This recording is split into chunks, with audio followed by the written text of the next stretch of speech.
பச்சை. ஒரு மன்னருக்கு கடுமையான தலைவலி. எவ்வளவோ வைத்தியம் பார்த்தும் நிற்கவில்லை.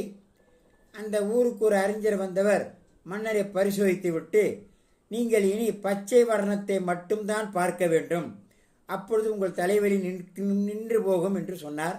மன்னரும் அவ்வாறே செய்தார். அரண்மனை முழுவதும் பச்சை வர்ணம் அடித்தார். சில நாட்களில் அவருடைய தலைவலி நின்றுவிட்டது. உடனே அவர் வெளியில் போகும் பொழுதெல்லாம் யார் யார் எதிரில் வருகிறார்களோ அவர்களுக்கெல்லாம் பச்சை வர்ணம் பூசும்படி ஆணையிட்டார். இப்படி சில நாட்களில் இவருக்கு வைத்தியம் சொன்ன அந்த அறிஞரே வந்தார். உடனே காவலாளிகள் அந்த அறிஞருக்கு பச்சை வர்ணம் தீட்ட முற்பட்டார்கள். அவர் விவரம் தெரிந்து மன்னரிடம், நீங்கள் இவ்வளவு தூரம் செய்வதற்கு பதிலாக ஒரு பச்சை கண்ணாடியை மாட்டிக்கொண்டால் போதாதா? உலகம் முழுவதும் உங்களால் பச்சை வர்ணம் அடிக்க முடியுமா என்று கேட்டார். மன்னர் உண்மையை புரிந்தார். நம்முடைய மனிதர்களில் சிலரும் இப்படித்தான் இருக்கிறார்கள் என்றுதான்